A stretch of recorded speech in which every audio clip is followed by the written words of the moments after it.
क्षेत्र में जो है आना जाना कम हो गया, तो ये शिकायत बहुत है लोगों की कि जो है आप आए नहीं, जीते हैं। शिकायत होती है कि फोन कम उठाते हैं। हाँ, शिकायत ये भी है। अब ये दरअसल मैनेज नहीं हो पा रहा था। जन सेवा में आपको मौका मिलता है कि आप कुछ ऐसा करें कि आप एक इतिहास रच दें, लेकिन कभी कभी ऐसा भी होता है कि इतिहास बार बार रचा जाता है और ऐसा बहुत कम लोगों के साथ होता है। ऐसा हुआ है बाराबंकी में। यहाँ से जब सांसद थे श्री PL पुनिया साहब, तो उनके वक्त में एक बहुत बड़ा काम हुआ था। देवा क्रॉसिंग पड़ती है और उसके ऊपर जो है फ्लाईओवर का एक मसला था, लाखों लोग उससे प्रभावित होते थे। उनके कार्यकाल में वो फ्लाईओवर बना। अब एक बार फिर उनके बेटे बाराबंकी से सांसद हैं तनुज पुनिया जी, और इनके पास भी एक बहुत बड़ा मौका आया है। बंकी रेलवे क्रॉसिंग, बंकी का जो ओवर ब्रिज है, एक बहुत बड़ी समस्या है। लगभग 1 लाख की आबादी इससे प्रभावित होती है। उनको कहीं जाना हो या बंकी किसी को जाना हो तो बहुत मुसीबत होती है। लेकिन एक बड़ी खबर आई है कि बंकी का फ्लाईओवर बनने जा रहा है। इसके बारे में ऑथेंटिक क्या है वो हम जानेंगे सांसद तनुज पुनिया जी से। बहुत बहुत स्वागत है। अरे क्या है इसमें, हकीकत क्या है इसकी? देखिए, बंकी ओवरब्रिज बहुत लंबी समस्या है। बंकी के लोग, बाराबंकी के लोग, सब आने जाने वाले बच्चे, स्कूल के बच्चे सब परेशान थे। घंटों घंटों बंद रहती थी। तो देखिए, इसमें ऐसा नहीं कह सकते कि एक ही आदमी का पूरा प्रयास है। सबने इसमें प्रयास किया है। उपेंद्र रावत जी ने भी प्रयास किया, उनसे पहले प्रियंका रावत जी ने भी किया, और मेरे फादर डॉक्टर PL पुनिया जी ने भी अपने जब वो कार्यकाल था तो उसमें बहुत प्रयास किया था। कहीं ना कहीं कुछ ना कुछ अड़चन आ जाती थी तो ये डिले होता जाता था। इस बार भी जो है कहीं रेलवे बोर्ड में दबी हुई थी फाइल। तो कई बार 3 से 4 बार मैं गया वहाँ पे, और वहाँ जा कर के प्रयास किया कि जो भी अड़चने हैं वो दूर हो जाएं। जो भी क्वेरी लगी हैं, डिपार्टमेंटल की क्वेरी हैं या विभाग की किसी की रेलवेज की क्वेरी है, तो वो सब जा कर के जल्दी बढ़वाई फाइल, और लगभग 1.5 से 2 महीने पहले ये क्लियर हो गया था। और यहाँ लखनऊ भी आ गया था सैंक्शन होकर के। इसको 1.5-2 महीने हो गए हैं। तो ये जल्दी ही शुरू होने वाला है, और जितनी भी आपत्तियां थीं, क्वेरी थी, सब क्लियर भी हो चुकी हैं। और यहाँ पे काम भी शुरू हो जाता, मार्किंग का काम भी शुरू हो जाता लगभग पिछले सोमवार को, मतलब पिछले हफ्ते। लेकिन कुछ दुर्भाग्यपूर्णवश एक्सीडेंट एक हो गया कि अधिकारी का, जिसके जिम्मे था ये, तो ये और थोड़ा डिले हो गया है।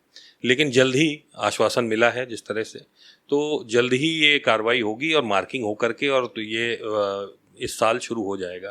क्या इसमें नया टेक्निकल तौर पे क्या अड़चनें थी, और अब कहाँ से इसका क्या स्वरूप होगा, कैसे बनेगा ये? देखिए, जो एग्जैक्ट इसका नक्शा है, क्या कहाँ से कहाँ बन रहा है, ये अभी उनके पास है। ये जो है मार्किंग जो होनी है, तो उससे ये स्पष्ट हो जाएगा कि जहाँ जहाँ से कहाँ से ये निकलेगा। और ये क्योंकि जो जहाँ रेलवे क्रॉसिंग है वहाँ पे नहीं बनाया जा सकता, क्योंकि वहाँ पे आबादी बहुत है उस तरफ, और इसकी डिफेंस का लैंड भी है वहाँ पे, रक्षा मंत्रालय का, आर्मी का। तो इसलिए वहाँ पे थोड़ा दिक्कत है। तो थोड़ा घुमा करके ये बनेगा, और बंकी के लोगों के लिए बहुत बड़ी राहत होगी ये जब वो बन जाएगा। और हम लोग का प्रयास ये है, सबका, पूरे बाराबंकी की जीत है ये। किसी एक व्यक्ति या किसी को नहीं दिया जा सकता इसका। इसमें क्या आखिरी अड़चन क्या थी और कहाँ से इसमें फिर अब ये इसको फाइनलाइज किया गया? इसमें ये था कि ये थोड़ा सा महंगा बैठ रहा था। इसने इतना जो ओवरब्रिज है, और जगह इतना ही ओवरब्रिज कम में बन जाता था, 60-70 करोड़ में बन जाता था, लेकिन ये 87 करोड़ तक का हुआ है। तो इसमें फाइनेंशियल क्वेरी लगी थी कि जो है क्यों इतना बढ़ा दिया आपने, इतना दाम बढ़ गया है। तो उसका भी जवाब था, वैलिड जवाब था कि थोड़ा सा क्योंकि आबादी है वहाँ पे, अप्रोच में दिक्कत हो रही है, तो इसलिए थोड़ा सा घुमावदार वो बनेगा, इसलिए थोड़ा सा एक्स्ट्रा खर्चा है इसमें। तो बस इतनी सी अड़चन थी, उसमें महीनों जो है लग गए उसको हटने में। लेकिन फाइनली बार बार जा कर के अधिकारियों को से बात करके और उसको हटवाया गया। तो जाहिर सी बात है, सबने समझा, क्योंकि ये एक बहुत सिर्फ समस्या हमारी ही नहीं है, रेलवेज की भी समस्या है। एक ये सिक्योरिटी हैजर्ड भी है कि इतने जस्ट बगल में इतनी आबादी है, इतनी आबादी आती जाती है, निकलती है, कहीं कोई हादसा भी हो सकता है। तो ये ओवरब्रिज बहुत अति आवश्यक था। तो रेलवेज के लिए भी बहुत ज़रूरी था और हमारे लिए भी बहुत ज़रूरी था। जब आप सांसद हुए तो आपकी प्रायोरिटीज़ में क्या क्या था और कहाँ तक आप अभी तक पहुँचे हैं? देखिए, साल भर होने को है, कल हो जाएगा पूरा साल चुने हुए। तो हमने ये वादा किया था कि मेंथा का काम करेंगे किसानों से। तो मेंथा का सवाल मैंने उठाया पार्लियामेंट में, और जवाब भी माननीय वित्त मंत्री जी से मिला उसमें कि हाँ ये समस्या है और हम इसका समाधान करेंगे, टैक्स कम करेंगे, इसका HSN कोड बदलेंगे। तो उधर से हुआ। तो एक छोटी जीत है, लेकिन थोड़ी इसमें ये थोड़ा सा ये बताइए कि जैसे मेंथा के किसान हैं लेकिन हमेशा बिचौलिए उसका फ़ायदा उठाते हैं, यही आपका एक बड़ा सवाल था। इसके अलावा सेफ्टी और सिक्योरिटी रीज़न भी इसका जो था, तो क्या है इसमें पूरा मामला? देखिए, इसमें समस्या ये आ रही थी कि किसानों तक लाभ इसलिए नहीं मिल पा रहा था क्योंकि विगत 7-8 वर्षों से, 10 वर्षों से मान लीजिए, 8-9 वर्ष से चाइना से सिंथेटिक मेंथा आ रही थी। यानी कि पेट्रोलियम जो बनता है उसी से ये फैक्ट्री में बना करके मेंथा और यहाँ एक्सपोर्ट कर देते थे, और वो पड़ता था सस्ता 900 रुपये का। तो इसीलिए जो हमारे किसान जो नेचुरल मेंथा बना रहा है उसका दाम नहीं मिल पा रहा था। अच्छा, इत्तेफाक की बात यह है कि सरकार ने इसमें इन दोनों का कोड सेम रखा कि आप वो इस्तेमाल करिए या ये इस्तेमाल करिए, कोड एक ही लगेगा। तो दोनों में अंतर नहीं था कोई। तो हम लोगों ने ये क्वेश्चन उठाया 2 बार, बल्कि मैंने बोला पार्लियामेंट में कि इसका कोड बदला जाए ताकि ये डिफरेंशिएट तो हो सके कौन सा सिंथेटिक चाइना से आ रहा है, भाई कोई इंपोर्ट करके ला रहा है और हम अपना किसान हमारा पैदा करके बना रहा है। दोनों पे 18% GST, सॉरी 12% GST, क्यों ऐसा? तो माना सरकार ने, वित्त मंत्री जी ने माना कि यहाँ गलत है, दोनों का कोड बदल दिया इसी वित्त वर्ष, इसी जो फाइनेंस बिल था उसमें बदला, और बदल करके HS कोड बदल करके उसमें ये वादा किया है कि जो चाइना से आ रहा है उसका 12 से 18% कर देंगे, और जो किसान वाला मेंथा है उसको 12 से 5% कर देंगे। लेकिन हम लोग का ये प्रयास है कि क्योंकि किसान मेहनत करके गर्मी में, धूप में और टंकी में वो निकालता है, तो उसमें खतरा भी बना रहता है, फट जाए टंकी, तो इतना जोखिम खतरा उठाने के बाद भी वो बना रहा है तो उसको कम से कम 0% हो। और दूसरा प्रयास हमारा ये रहेगा कि जो खाद्य पदार्थ में इस्तेमाल करते हैं मेंथा, मान लीजिए विक्स की गोली हो गई या कफ सिरप हो गया, इस तरह की बहुत सारी चीज़ें हैं जिसमें ठंडा ठंडा गले में लगता है, अंदर लगता है, सब में टूथपेस्ट हो गया, इन सब में मेंथा डलती है। तो इन सब में अनिवार्य कर दें कि किसान का नेचुरल मेंथा इस्तेमाल हो, ना कि सिंथेटिक बना हुआ चाइना। तो किसान की डिमांड बढ़ जाएगी नेचुरल मेंथा की, तो ऐसे रेट भी बढ़ जाएगा। तो ये हमारा प्रयास है कि मेंथा किसानों के लिए ये हम करें। बाकी किसानों के अलावा हम लोगों ने प्रयास किया था कि स्कूल खुले हर जगह, स्कूल, इंटर कॉलेज, इस तरह से। तो उसको भी पत्र लिखा गया है, लेकिन अभी तक रिस्पांस उसमें नहीं है, लेकिन अब लड़ाई लड़ी जाएगी। बंकी की ओवरब्रिज की बात है, तो उसमें तो मैंने बताया 4-5 बार मैं जा चुका हूँ रेलवे बोर्ड से मिलने, पास करा ही दिया, आखिर वो हो गया है, फाइनल है, बनेगा अब, इसमें कोई दो राय नहीं है। और भी वादे किए थे, धीरे धीरे सारे पूरे किए जाएंगे, कोशिश हो रही है। साथ ही साथ एक यहाँ परेठिया गांव पड़ता है बंकी में, तो उनकी भी एक समस्या थी, गांव के बीच में से रेलवे लाइन गई थी, उसको ब्लॉक करा दिया था, तो बड़ी समस्या हो गई थी लोगों के आने जाने की। तो वहाँ पे भी अंडरपास पास हो गया है 15 करोड़ की लागत से, तो एक वो भी है। एक अफीम की खेती का मुद्दा भी आपने उठाया था। अफीम की खेती में दरअसल यहाँ पे समस्या ये आ रही थी कि लाइसेंस की समस्या आ रही थी। वो मौसम खराब होने की वजह से पूरी वो नहीं हो पा रही थी, उपज नहीं पूरी हो पा रही थी।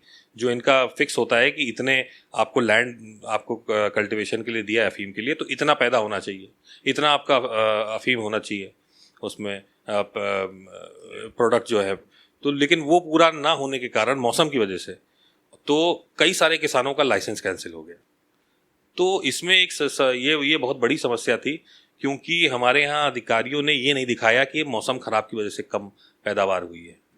तो इसको मैंने उठाया था यहाँ जो है आपके जो इसका काम देखते हैं, नारकोटिक्स विभाग वाले में बात करी थी। वित्त मंत्री जी को भी मैंने पत्र लिखा था इसमें कि अफीम की खेती जो कर रहे हैं उनके साथ अन्याय हो रहा है, तो इसको सुधार करें। उसमें क्या रिस्पॉन्स मिला फिर आप? उन्होंने कहा कि हम इसकी जांच करवाते हैं, इतना रिस्पॉन्स आया था, जांच करवाते हैं, लेकिन अभी तक कोई ढंग से कार्रवाई इसमें हुई नहीं है। अभी 1 साल हुआ आपको, जो आप सांसद हुए थे तब भी बहुत लोकप्रिय हो गए थे, सांसद होने से पहले हो गए। 1 साल के कार्यकाल को आप कैसा देखते हैं अपने? 1 साल के कार्यकाल में तो मेहनत तो बहुत की गई है, रिजल्ट धीरे धीरे मिलेगा देखिए, लेकिन जो है एक कमी रह गई, क्योंकि भागदौड़ बढ़ गई है, प्रदेश ही नहीं पूरे देश में जाना पड़ रहा है, पार्टी का काम भी है, संसद भवन भी है, तो क्षेत्र में जो है आना जाना कम हो गया। तो ये शिकायत बहुत है लोगों की कि जो है आप आए नहीं, जीते हैं। शिकायत होती है कि फ़ोन कम उठाते हैं। हाँ, शिकायत ये भी है। अब ये दरअसल मैनेज नहीं हो पा रहा था। फ़ोन जो है कई बार सोचता हूँ कि कॉल बैक कर लूँ, लेकिन जैसे ही फ़ोन उठाते हैं किसी का फ़ोन बज जाता है, तो फिर वो रिसीव, तो लगातार जो है ये अब मीटिंग में बैठे हैं तो जाहिर सी बात है फ़ोन नहीं उठा पाएंगे। क्षेत्र में आप जैसे जा रहे थे पहले, लगातार आप जाते रहे और यही वजह है कि आपको कांग्रेस से जीत मिली, ये इसमें आपकी जीत कही जाती रही। उतना आप क्षेत्र में जा पा रहे हैं कि नहीं? उतना नहीं जा पा रहे हैं, और यही बात का एक वो है कि जिस तरह से पहले जाते थे, जिम्मेदारी बढ़ गई है, समय देना पड़ रहा है। दिल्ली में भी, अन्य जिलों में भी समय देना पड़ रहा है। अभी बिहार चुनाव आएगा, उसमें ड्यूटी लगी हुई है, उसमें जाना पड़ेगा। स्टैंडिंग कमेटी के टूर लगे हुए हैं अभी, उसमें कल ही रात को जाना है। तो एक ये बड़ा मुश्किल काम हो गया है कि क्षेत्र में हर जगह जा रहा, लेकिन प्रयास ये है। आज भी मैं लगभग नहीं तो 25-30 जगह गया हूँ प्रोग्राम। अभी आपकी राहुल गांधी जी से जल्दी मुलाकात हुई थी, आपने एक डाला भी था टैग कि एक बड़ा अच्छा संवाद हुआ, क्या संवाद रहा? संवाद दरअसल उन्होंने सबको बुलाया था, जितने हम पैनलिस्ट लोग हैं जो टीवी पे आते हैं, जातिगत जनगणना के बारे में चर्चा करने के लिए कि क्या है एक्चुअली में, क्या उसमें हो सकता है और क्या हम चाहते हैं, सरकार से मांग है हमारी। तो ये सब बातें उन्होंने बताई, बहुत अच्छे से समझाया कि जातिगत जनगणना क्यों ज़रूरी, क्यों हमें पता नहीं है आज कि कौन सी बिरादरी का आदमी, कौन सी जात का आदमी या उपजाति का आदमी के पास कितनी ज़मीन है, कितने एम्प्लॉयमेंट है, गवर्नमेंट है कि नहीं है, या फिर प्रॉपर्टी है कि नहीं, बड़े बिजनेस हैं कि नहीं। तो जब मांग करी तो जाहिर सी बात है सरकार ने तब तक नहीं मानी थी। तो तेलंगाना में हमने किया तो ये पता चला कि हाँ, वाकई में ओबीसी, एससी, एसटी और गरीब लोगों के पास उतना शेयर नहीं है, ना प्रॉपर्टी में है, ना उसमें है, एम्प्लॉयमेंट में है, ना ही आपका इसमें है बड़े बिजनेस में। तो वहाँ पे उसी हिसाब से स्कीम बनाई।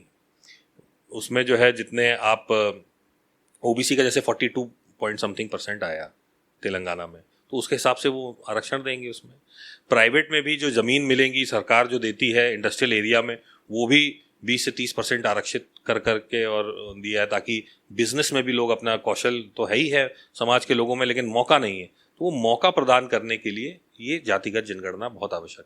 तो इसी के बारे में संवाद किया गया था। जातिगत जनगणना जो है एक बड़ा मुद्दा था, बहुत टाइम से आप लोग उठा रहे थे, और सरकार ने एकदम से खुद ही ये करके कहते हैं कि आप लोगों से मुद्दा छीन लिया, ऐसा कुछ है? नहीं, मुद्दा छीनने की बात नहीं है। सिर्फ जातिगत जनगणना एक वो नहीं है कि ये इससे कुछ लाभ मिलेगा, लेकिन उसके बाद क्या करना है उससे मिलेगा। जातिगत जनगणना, जैसे राहुल जी कहते हैं, एक्सरे है। जब आप डॉक्टर के पास जाते हैं, कह रहे हैं घुटने में दर्द है, तो कहता है एक्सरे करा लाओ, तो उससे पता चलेगा कि दर्द हड्डी टूटने की वजह से है या लिगामेंट टेयर की वजह से है। तो जब पता चलेगा कि क्यों है, तब उसके आगे नीतियां बनाएंगे। और जातिगत जनगणना में सिर्फ जाति की गिनती की बात नहीं है, उसमें सवाल और क्या पूछ रहे हैं आप जनगणना के साथ, कि आपके पास लैंड कितना है, आपके पास नौकरी है कि नहीं है, या आपके पास 4 व्हीलर है कि नहीं है, ईएमआई पे है, मतलब जो सवाल है। सरकार कितना सीरियस है इसकी जनगणना कराने में? मुझे तो नहीं लग रहा है सीरियस है ज़्यादा, क्योंकि जो इनका वो आया है उसमें ये था कि जनगणना आने वाले समय में होगी और जिसमें जाति के सवाल पूछे जाएंगे। ये स्टेटमेंट है। क्या एक बिहार का जो चुनाव है वो भी एक मजबूरी थी? बिल्कुल हो सकती। चुनावी मजबूरी में तो सरकार बहुत सारे काम करती है, चुनावी मजबूरी में तो बड़े बड़े कदम उठा लेती है। और जातिगत जनगणना देखिए उनको मानना था, क्योंकि जनता की मांग थी। ना ही सिर्फ ओबीसी, एससी, एसटी की बात नहीं है, जो गरीब तबके का आदमी है वो भी चाह रहा था कि जनगणना हो, ताकि पता तो चले कि जो अपर कास्ट भी है उसमें भी गरीब कितने हैं, कितने नौकरी से वंचित हैं, कितने बिजनेस से वंचित हैं। तो ये एक बहुत इंपॉर्टेंट फैक्टर है। अच्छा, कहते हैं ना कि किसी को समझने के लिए ज़रूरी है कि आप उसके साथ काम करें, उसको करीब से देखें। जब आप पार्लियामेंट पहुँचे तो 2 लोगों को आपने देखा हुआ बड़े करीब से। एक तो जो हमारे बड़े लोकप्रिय प्रधानमंत्री जी हैं नरेंद्र मोदी जी को, उनके साथ आप अब काम कर रहे हैं, साथ में जाके कर रहे हैं। और एक परसेप्शन बनाया गया था जो एक ज़माने में कभी बड़ा मजाक भी उड़ता था पहले, राहुल गांधी जी को, फिर धीरे धीरे उनको लोगों ने सीरियस लेना शुरू किया, मतलब सीरियस सभी लोगों ने। अब जब आप इन दोनों को करीब से देखते हैं तो क्या फ़र्क पाता है दोनों में? देखिए, जहाँ तक प्रधानमंत्री जी का सवाल है तो वो ज़्यादा पार्लियामेंट आते नहीं। हो सकता है व्यस्तता ज़्यादा है, पद उनका ऐसा है, लेकिन और समय अगर पार्लियामेंट में दें तो हम भी देखें। कुछ भाषण उनके सुनने का मौका मिला, चंद भाषण बजट पे हो या राष्ट्रपति के अभिभाषण पे हो, तो उसमें तो वही बात रिपीट 2 साल 2 बार सुना मैंने, 2 टर्म, दोनों बार एक ही बात उन्होंने कही, कोई ज़्यादा चेंज उसमें था नहीं। लेकिन जो उनकी उपलब्धियां हैं वो गिनाते रहे, उससे ज़्यादा उन्होंने गिनाई जो मतलब जो कहते हैं जो कांग्रेस ने नहीं किया वही गिनाते रहे। मेरा ये मानना है कि प्रधानमंत्री जी को कम से कम आगे का भविष्य के जो है उसके बारे में बात करनी चाहिए जब भी वो उठें और बात करें, क्योंकि प्रधानमंत्री जी ने आर्टिफिशियल इंटेलिजेंस पे ज़्यादा बात नहीं की, मतलब जो भविष्य में जो आने वाली चीज़ें हैं, और वही मुद्दे राहुल गांधी जी उठा करके दे रहे हैं कि भविष्य में आने में भाई सबका अगर 90% आबादी का पार्टिसिपेशन नहीं है तो जिस ग्रोथ की आप कह रहे हैं 2047 का आपने टारगेट दिया है, कि आप वो पूरा कर पाएंगे अगर 90% लोग उस जीडीपी का हिस्सा ही नहीं हो रहे हैं तो। और एआई में चाइना हमसे 5 साल 6 साल 10 साल आगे निकल चुका है, हम लोग उस पर फोकस नहीं कर रहे हैं। जिस तरह से फोकस किया गया था सर्विस सेक्टर पे, सॉफ्टवेयर पे एक ज़माने में जो किया गया था, और इंडिया जो है, भारत जो है, पूरे दुनिया में सबसे पहले नंबर पे सॉफ्टवेयर और सर्विस सेक्टर में निकल के आया, तो पहले से किया गया था ना। तो ये जो दूरदर्शी सोच है, अगर आप 47 का टारगेट लेके चल रहे हैं तो कम से कम ऐसी सोच आपकी होनी चाहिए। तो जो बीत गया उसको भूलें और आगे जो है। विजन के मामले में दोनों नेताओं में आपको कौन लगता है, क्या लगता है? विजन के मामले में तो राहुल गांधी जी बेटर लगते हैं, क्योंकि जिस तरह से उन्होंने पार्टिसिपेशन की, भागीदारी की बात करी है, इंक्लूजन की बात करी है, और आर्टिफिशियल इंटेलिजेंस की बात कर रहे हैं, जो भविष्य देख रहे हैं आगे आना। इसी का ज़माना है देखिए एआई का। मोबाइल हर मोबाइल में एआई है। हमारे पास अगर डेटा सेंटर नहीं है, अगर हमारे पास वो डेटा नहीं है जिससे हम अपना एआई जनरेट नहीं कर सकते, तो हम चाइना को पैसा देंगे, यूएस को पैसा देंगे, यूरोप को पैसा देंगे वो डेटा खरीदने के लिए। तो हमारे पास अपना होना चाहिए। तो ये एक भविष्य की जो सोच है, आगे का सोचना चाहिए। जी बस एक सवाल और बताइए कि अभी जब हम आतंकवाद को मिटाने के लिए पाकिस्तान से लड़ रहे थे और आप लोग सर्वदलीय बैठक में जाके पूरा सपोर्ट कर रहे थे सरकार को, फिर अचानक ये जो जंग रोक दी गई, तो सभी लोग कह रहे हैं, हम लोग जैसे सब लोग देख रहे हैं कि ये डोनाल्ड ट्रंप के कहने पर रुक गई, सीज फायर वहां से हुआ। ये गलत हुआ कि सही हुआ? नहीं, ये बहुत गलत हुआ। सीज फायर करना ही था तो हमारे देश के प्रधानमंत्री स्वयं सर्वे सर्वा है, राष्ट्रपति सर्वे सर्वा है देश के, तो उनके माध्यम से अगर पता चलता तो शायद ये ना होता। अब डोनाल्ड ट्रंप कह रहे हैं कि मैंने करवा दी, तो वो कौन होते हैं करवाने वाले? हमारे देश पे हमला हुआ है, सबने समर्थन दिया है सरकार को, कि सेना का पूरा समर्थन है कि नहीं आप करिए, बदला लेना ज़रूरी है, घुस के मारना ज़रूरी है। तो ये हम तय करेंगे ना कि कब हमारा बदला पूरा हुआ। ये हम तय करेंगे कि हमने उनके आतंकी जो गढ़ हैं उसको डिस्ट्रॉय किया कि नहीं किया। लेकिन वो कौन होते हैं राष्ट्रपति? एक इंदिरा गांधी का समय था जब दबाव डाला जा रहा था कि वॉर नहीं करेंगे, आप करेंगे तो हम अपनी सेना भेजेंगे, और उन्होंने नहीं मानी और पाकिस्तान के 2 टुकड़े कर दिए। एक दिन का सब बचा था, 13 दिन में उनकी जो नाव पहुंचने वाली थी, पनडुब्बी पहुंचने वाली थी अमेरिका की, नेटो की, और 12 दिन में ही बांग्लादेश को बना दिया था हमला करके। तो एक वो भी है कि एक मजबूत दबाव में ना आए किसी के, ये भी सब लोग सोचते हैं, पूरा समाज यही सोच रहा है इस समय। तो सीधे तौर पे अगर तो आपसे पूछा जाए कि कौन मजबूत प्रधानमंत्री, मतलब नरेंद्र मोदी जी या इंदिरा गांधी, तो मैं तो इंदिरा गांधी जी को कहूँगा, क्योंकि आयरन लेडी ऐसे ही नहीं कहा गया है उनको, आयरन लेडी हैं वो हमारी। और जिस तरह से उन्होंने पूरे देश में हरित क्रांति लाने का काम हो, या पर्यावरण वाला, पूरी दुनिया मजाक बना रही थी, लेकिन यहाँ पे प्रोजेक्ट टाइगर और तमाम सारे वाइल्ड लाइफ सेंचुरी और नेशनल पार्क्स वगैरह सब बनाने का काम उन्होंने, इंदिरा गांधी जी ने किया था। तो एक विजनरी नेता थी वो, और भविष्य के बारे में सोच करके हमेशा चलती थी। आज भी तो हम विश्वगुरु कहला रहे हैं। हमारे होम मिनिस्टर कहते हैं कि हम जब भारत का कोई पासपोर्ट देखता है तो वो फौरन एयरपोर्ट पे कहता है कि ये भारत का पासपोर्ट, तो हम मजबूत नहीं हुए। नहीं, मजबूत तो देखिए देशवासी जितने हैं, इतनी मेहनत करी है, हमारी सेना है, हमारा 2014 नहीं, ऐसा कोई उछाल तो आया नहीं है। जो भाई मनमोहन सिंह जी ने बैलेंस करके रखा था, अमेरिका से न्यूक्लियर डील करी थी, मनमोहन सिंह जी ने करी थी। उससे पहले रशिया से भी हुई थी। रशिया हमें सब वो कर रहा था, न्यूक्लियर पावर स्टेशन में मदद, हथियारों में मदद कर रहा था। तो जो अगर कूटनीति देखें तो मनमोहन सिंह जी की मच बेटर थी। इस समय हम लोग ट्रंप जी के कहने पे चल रहे हैं, अगर देखा जाए इसके मामले में। तो कूटनीति के मामले तो मैं कहूँगा कि जो ये सरकार है वो विफल रही है। भले ही जितना अपने को प्रमोट करने को कह लें, भले ही जितना अपने अवार्ड दिखा ले, लेकिन उससे पहले जो रहा है वो बेटर रहा था। तो इस वक्त आखिर में एक सवाल फिर वही आपसे करेंगे कि देश का सबसे मजबूत नेता आपकी निगाह में? देखिए, मेरी समझ से तो केवल राहुल गांधी जी हैं जो सबसे बेहतर नेता इस समय हैं। बाकी प्रधानमंत्री जी का मान सम्मान है, हमारे प्रधानमंत्री हैं, ऐसा कुछ नहीं है। लेकिन राहुल गांधी जी के पास विजन बेटर है, भविष्य की जो सोच है वो बेटर है। तो हम तो चाहेंगे कि राहुल गांधी जी रहें।